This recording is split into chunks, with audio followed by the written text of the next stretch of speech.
5 seconds.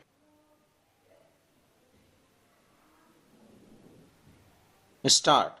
The jurisprudence surrounding reservation has undergone tabulations both inside and outside the courts.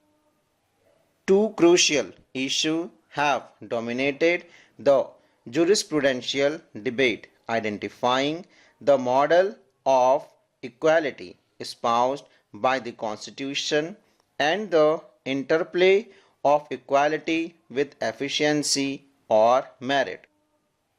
It is important that we trace the core principle governing reservation in India before we proceed to answer the issue of whether subclassification of the scheduled caste is violative of Article 14, 15 and 16.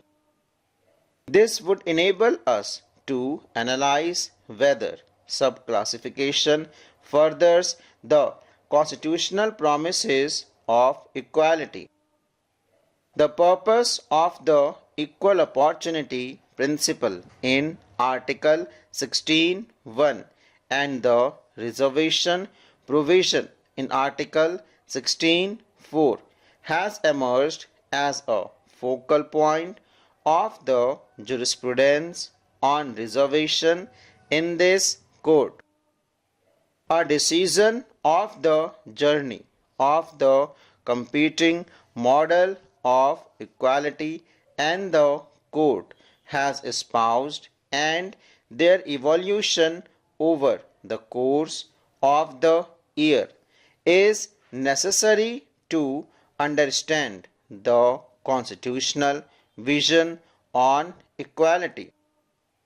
Article 14, 15 and 16 of the Constitution encompass an equality code in pursuance of the preambular values of equality of status and opportunity and social justice. Article 14 lays down general principles governing equality by postulating that there must be equality before the law and equal protection of law.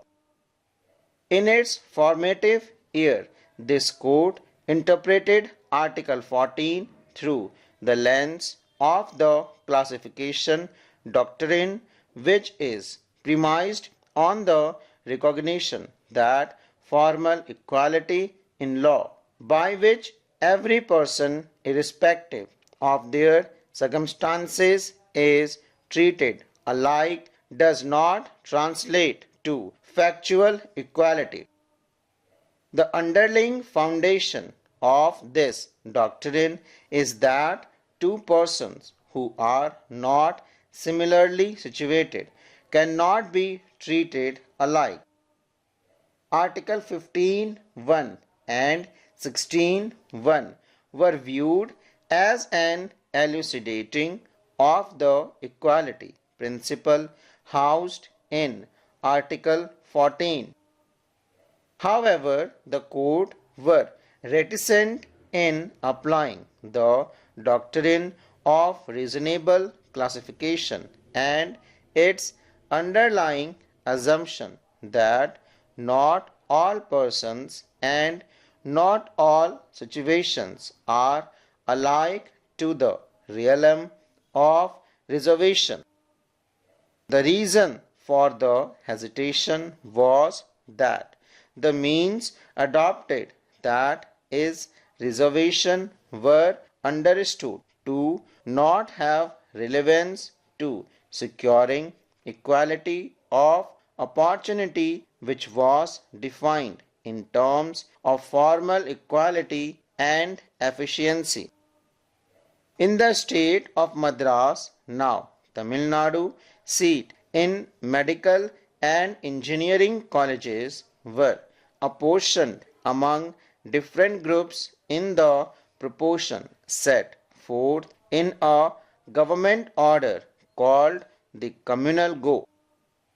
Seats were apportioned in specific proportion for non-Brahmins Hindus, backward Hindus, Brahmins, Harijans, Anglo-Indians, Christians and Muslims. In state of Madras versus Champakam Durai Rajan, a constitution bench of this court held the reservation of seats in educational institutions on that basis to be unconstitutional and violative Article 29(2), which stipulates that no citizen shall be denied admission in any educational institution maintained by the state or receiving aid out of state funds on grounds only of religion, race, caste, language, or any of them. The court observed that Article 29 does not contain an exception clause such as Article 16(4), which would permit reservation of seats in educational institutions.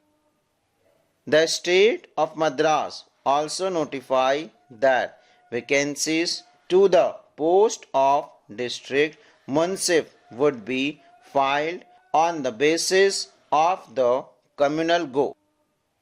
In B. Venkata Ramana versus the state of Madras, reservation of seats in services based on the communal go was challenged.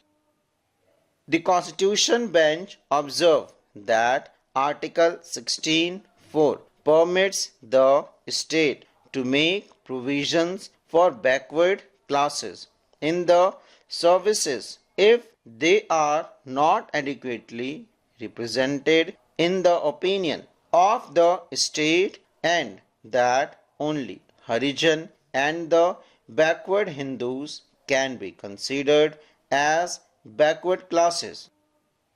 The denial of admission to seats other than those reserved for Harijans and backward Hindus, it was observed, would be a discrimination based on caste, violating Articles 16(1) and 16(2). The Constitution was amended by the Constitution First Amendment Act 1951 to include Clause 4 in Article 15 to overcome the judgment in Champakam Durai Rajan Supra. Despite the inclusion of the Article 15(4)(a), formalistic reading of the Equality Code continued.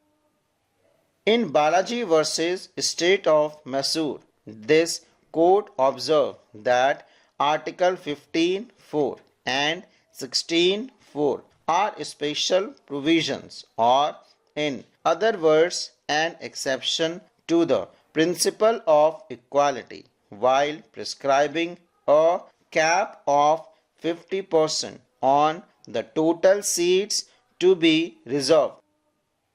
It was in N.M. Thomas versus State of Kerala that this court undertook an expensive and substantive reading of the Equality Code. In that case, proceedings were instituted for challenging the constitutional validity of Rule 13AA of the Kerala State and Subordinate Services Rules 1958, by which the qualifying criteria was fixed for candidates belonging to the scheduled castes and scheduled tribes. The majority constituting the 7-judge bench interposed the principle of reasonable classification in Article 14 to Article 16(1) and observed that Article 16(4) is not an exception to the principle of equality of opportunity. Article 16(4) in the opinion of the court clarifies and explains the principle in Article 16(1). The state is required to identify if persons of all classes have an equal chance of satisfying the chosen criteria, full stop.